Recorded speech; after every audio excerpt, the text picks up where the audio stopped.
What's going on, gamer? So it's finally here where we get the official Pragmata comparisons between PS5, PS5 Pro, and Xbox Series X and S. But not just so much a comparison, but a tech review. And then Digital Foundry basically giving you the full spectrum of how, once again, the PS5 Pro is in another league of its own with PSSR 2. Now we go all the way back to Series S and all the way up to PS5 Pro, PSSR 2, seeing that difference. And it's nice seeing this because I was just talking about it in my recent video before that the Xbox coverage is not pretty much being included, but we see Digital Foundry going back even after they said what they said before, and they're including it. And they did an Xbox Series review for other games as well recently, like Crimson Desert. So you got to give them props for that because a lot of people are always wrong about what they say about them, but it's like, you know how much work they've done for the industry? So let's get into this. Let me know what you guys think about this. I have not seen this. I'm going to be watching it the first time just as you're watching it. I just skipped to the part to where we need to get to, and that's just past like the advertisement stuff for the MSI and all that. So here we go. Let me get off the screen so we can pay attention to this. Let's go. Words on Pragmata's tech before we get to the comparisons. Point number one, RE Engine scales to a wide spectrum of console platforms, and that means not all features are uniformly enabled. PlayStation 5, PS5 Pro, and Xbox Series X each offer ray tracing in the form of RT reflections and global illumination for more accurate light bounce. It's not at the quality level of the path tracing option seen on PC, it has limits in accuracy, and in this New York-esque area's puddles, for example, reflections manifest more as an oil painting impression of the scenery. It's mushy, but still, given the prevalence of reflective surfaces across the game, it's a plus point overall. Point number two is that there's some great hair strand tech in the game, as also seen in Resident Evil entries from RE4 Remake on up to Requiem. This is enabled on both PS5 consoles and Series X, and put pride of place on your Android sidekick, Diana. Hair splays and whips around Diana in a fully dynamic fashion, complete with self-shadowing, and again, it's a real highlight of the visual package. And last, this hair strand feature and ray tracing are not engaged at all on Series S, so it's a luxury for Series X and PS5 consoles. That is definitely a difference for sure. And Capcom's been on fire. I mean, they're just so amazing. Consoles alone. Okay. And PS5 Pro. For all of Pragmata's high points, there are a few downsides to consider on console. One pet peeve is that while admittedly character models, materials, and lighting interaction are superb, there are these low-resolution textures for the environment when put in close-up, even on PS5 and Series X. Also, each console has notably rough image quality by rendering at a native 1080p with only a basic FSR 1 upscale on PS5 and Series X. Thankfully, this is solved on PS5 Pro via its vastly superior PSSR upscaling. Looking at Pragmata on consoles in its launch build then, what does PS5 Pro get in the bargain when compared to base PS5? There it is. And indeed, at the other end of the power spectrum, how does Series S stack up to Series X? Finally, what's the score with performance, where 60 FPS is the target across the board? Let's find out. Yeah. So we saw those highlights.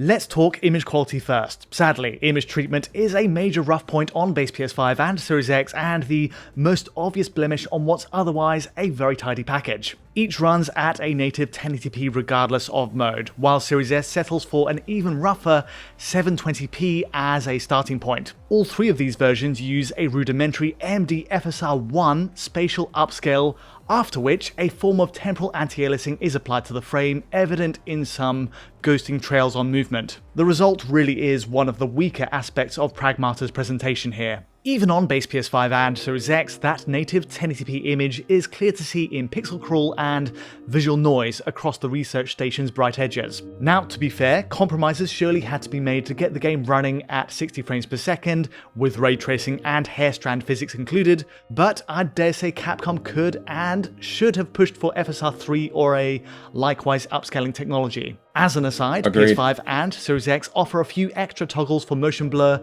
depth of field, and lens distortion. To help with picking out details in my comparisons, I've kept that lens distortion disabled. It doesn't do any favors for the aliasing, obviously, but it's a neat optional extra, and on the highest setting bolts on chromatic aberration if you happen to like the effect. You'll also, of course, notice two modes at the top there. Both base PS5, in example here, and Series X have exactly the same setup, with prioritized resolution and prioritized frame rate options. The labeling here is misleading though. Both modes run at 60 frames per second for a start, though that's less successful on the latter, plus the resolution mode does nothing whatsoever for pixel counts in its current build. Either way, you get a native 1920 by 1080 image, so it's a strange way to phrase it. Instead, the key advantage for the resolution option is that ray-traced reflections and GI are enabled, and it also engages a higher quality setting for Diana's hair. You keep the dynamic, physics-based movement on each strand on both modes,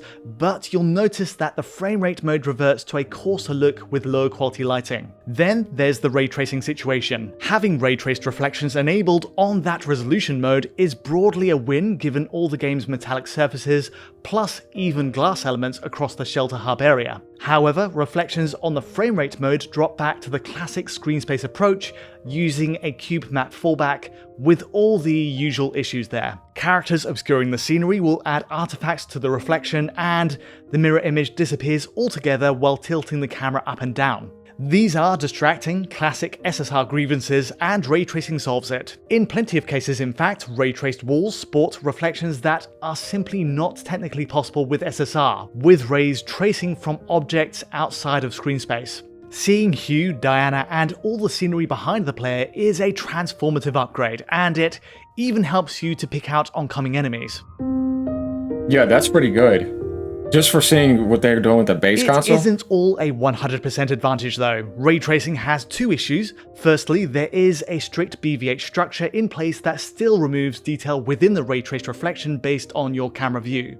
Using this machinery ahead as an example, notice how light points disappear every time I look down. It flips off abruptly. The reflection itself isn't exactly pin sharp either, and ultimately the quality of those rays isn't on the level of PC's path tracing solution. Secondly, both RTGI and reflections add visual noise to parts of the scene. Blotchy, pixelated lighting that isn't an issue on the frame rate mode's SSR. On balance, the resolution mode is a preference, but there are clear drawbacks to consider, alongside a frame rate penalty, which I'll get to.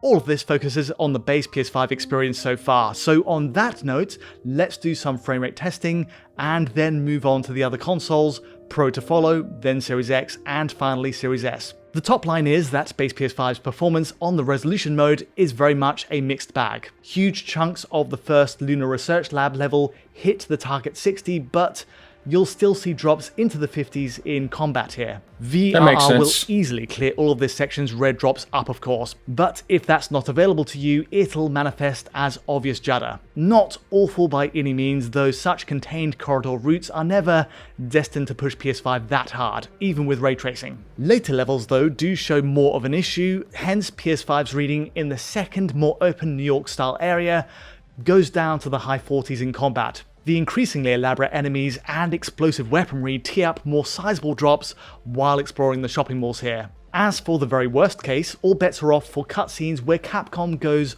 all in on the effects work. Encountering bosses can see PS5 plummet to 35 FPS, and yes, close-ups of Diana's complex strand-based hair are also a big drag on performance.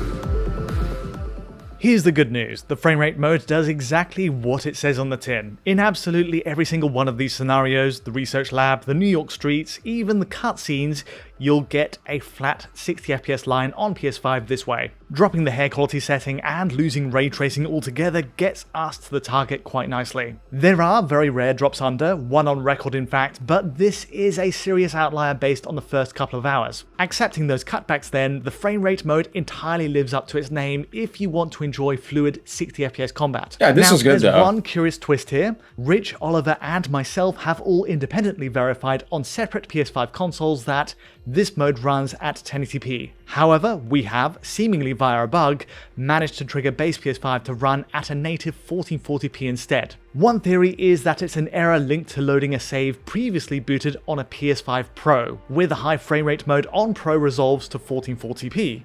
By downloading that Pro originating save on a base PS5, Rich managed to run the game at 1440p and inevitably it does so with an according hit to frame rates. We're frequently well into the low 50s and high 40s across the city, so we're seeing a direct impact of pushing 1.78 times more pixels than 1080p on base hardware. Once Rich deleted that save and restarted the game from scratch, it reverted back to the expected 1080p, mind you. So we're in the midst of figuring out exactly what's happened here. A bizarre discovery, and perhaps, just perhaps, this should be included in the game officially as a 30 FPS capped option. It's Only a curious Digital one Foundry. because the bug genuinely helps to solve PS5's image quality issues.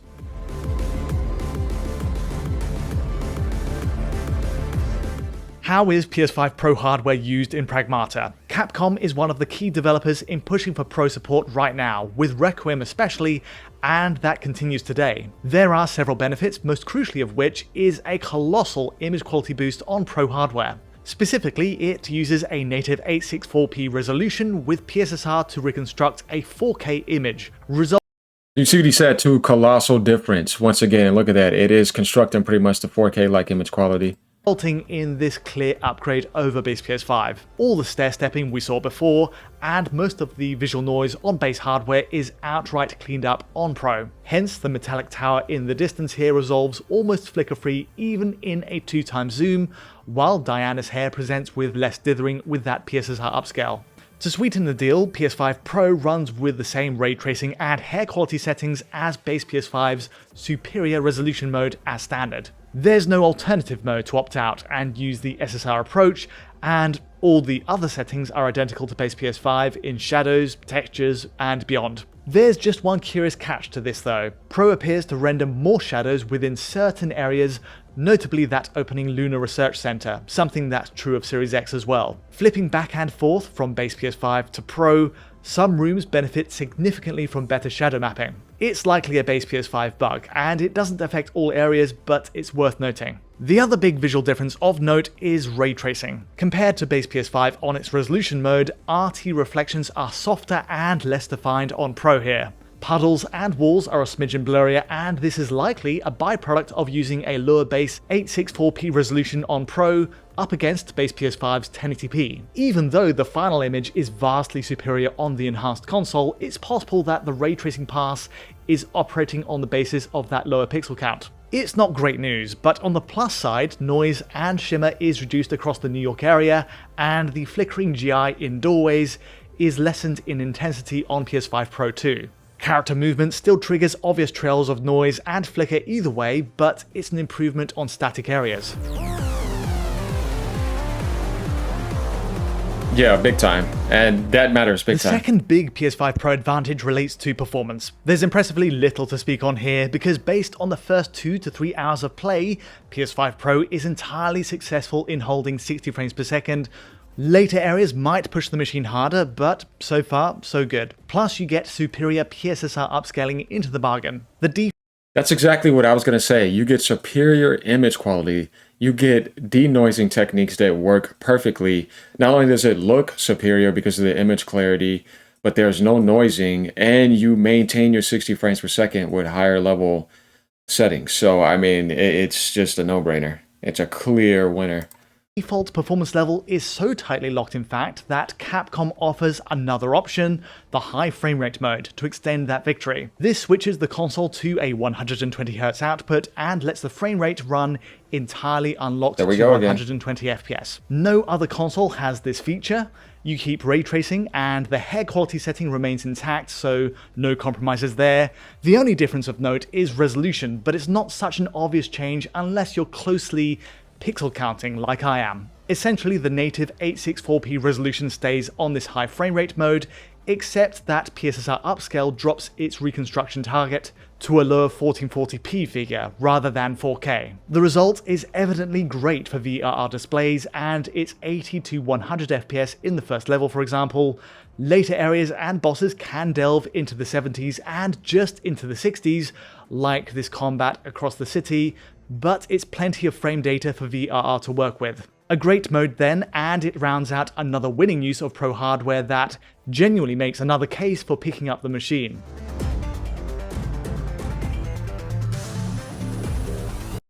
So there we have it again, where we see PS5 Pro being able to do 120 frames per second while having a superior mode with 60 frames per second, higher level ray tracing, no artifact or noising anywhere, and maintaining 60 frames per second in that, and then saying, yeah, you want a 120 frames per second mode too? This is where you realize, yeah, it is now delivering, and it has been since this upscaler has been updated. Like, it's not just no normal improvement, it is in a league of its own now. Finally, let's check out the Xbox situation, starting with Series X. It's again a bit of a non-news story really, because this runs at the same settings as base PS5 at 1080p on both modes, though with a few caveats in shadow rendering. Much like PS5 Pro, Series X is rendering more shadow maps across the scene in this first research center level. Again, it might be a bug on base PS5 that's yet to be resolved, but it's unquestionably a nicer looking spot on Series X right now. Meanwhile, the other key difference is in actual shadow resolution, which is worse on Series X. Dynamic shadows stemming from characters and geometry run at the same setting as Series S, meaning X renders harsher, more aliased shadow lines with more dithering. Either way, shadows are the only major difference between the consoles, and every other setting is identical. The state of performance on Series X also mirrors base PS5's in that the resolution mode is a stretch too far with its arty settings and hair quality. Cutscenes show Series X closely entwined with, or slightly exceeding, the base PS5 reading by 2 to 3 FPS on the very same mode. It falls short of PS5 Pro's tight 60 FPS reading of course, though at least Xbox's wider VRR window makes certain sections more workable. Combat in the New York area drops to 48 FPS, much like PS5, though cutscenes in this very same area lurch to 35 FPS, which makes it unsalvageable with VRR. The solution is the same as base PS5. Switch over to the frame rate mode, ditch the ray tracing, and you're good to go with a rock solid 60 FPS on Series X. Xbox Series S to round out then. In short, it runs at 60 frames per second and offers no other graphics mode option in its menus. Sadly, this predetermined 60 FPS target means its visual cutbacks run deep no matter what you do. That's the route Capcom's taking with this one. Hence, Series S pushes a rough 720p native resolution and significantly dialed back texture quality. These are easily the two most glaring distractions, and you'll spot it right away. Aliasing is abundant, while texture asset quality takes a nosedive compared to Series X for character models and environmental detail. We also lose ray tracing, meaning we're graced with SSR instead, while that hair strand tech is also gone, reverting Series S to flatter, less dynamic card-based hair with limited lighting depth. The upside is that, via all those visual trade-offs, Series S actually does run at a respectable 60 FPS in all the usual stress points. Cutscenes, the open street areas, all of it is rock solid in my testing so far, which bodes well for Series S's playability across the entire story. As results go, it's a bittersweet victory for the machine, because while it is hard to deny that 60 FPS is the place we want to be here, dealing with its aliasing and noise is a bitter pill to swallow, I think. Pragmata is a Capcom original to treasure, a new concept bursting with character, style, and a unique twist on the familiar shooter. From the excellent Street Fighter VI and newer Resident Evil entries, through to odd but fun experiments like Exoprimal, the bar of quality is usually high, while there's an eagerness to try new ideas. Pragmata fits into that latter bracket too, though it's... Yep, Capcom's on fire lately, so there we have it again. We saw the whole thing. PS5 Pro is in another league of its own, and this wasn't just a fluke with Resident Evil Requiem. We've seen it across consistent titles now. Every single time it's in its own league. We saw it with Crimson Desert, we saw it with Resident Evil, we saw it with Pragmata, we saw it with Cyberpunk. We're seeing it with so many different games, and all the games that got those updates day one. Looking at all of them. it's evident now, and there's no more excuses. You got to give credit where it's due. Sony did a good job with AMD, and this is good because it is not NVIDIA. So let me know what you guys think about this. Like, comment, subscribe as usual. Keep gaming no matter what platform you're on.